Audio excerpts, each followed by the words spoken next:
very interesting things about the Spanish flu. First of all, it didn't start in Spain. Secondly, it wasn't a flu. There's more, but let's start with these two, shall we?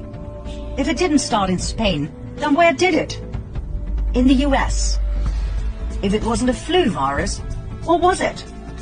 It was a bacteria that caused severe and in most cases lethal pneumonia. According to a 2008 National Institute of Health paper, bacterial pneumonia was the killer in a minimum of 92.7% of the autopsies reviewed. So why do we call it the Spanish flu? As a decoy, a smokescreen to hide the truth. These people prefer to hear a convenient lie. The first cases of bacterial pneumonia in 1918 traced back to a military base in Fort Riley, Kansas. During the first half of 1918, an experimental bacterial meningitis vaccine cultured in horses by the Rockefeller Institute for Medical Research in New York, now the Rockefeller University, was injected into soldiers at Fort Riley. The so-called Spanish flu was a vaccine experiment gone horribly wrong. Well, that's what we, the people, would say. The cabal would refer to it differently. They would call it an experiment with the best outcome ever. Millions of American soldiers were vaccinated with this experimental serum. 2 million of them went overseas. They fought under poor sanitary conditions, so the bacteria spread like wildfire wherever they went.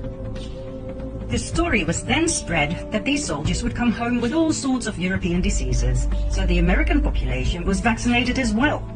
On top of everything else, the vaccines were distributed all over Europe.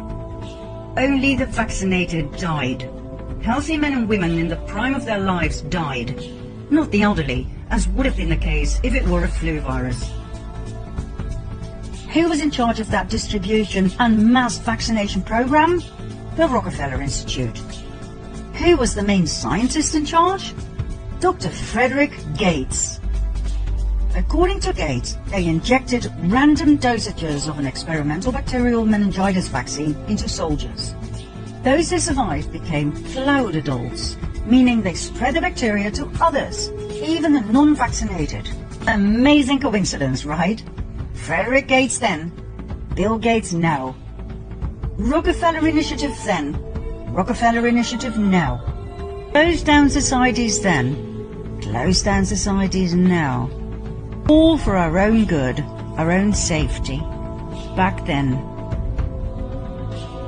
and now.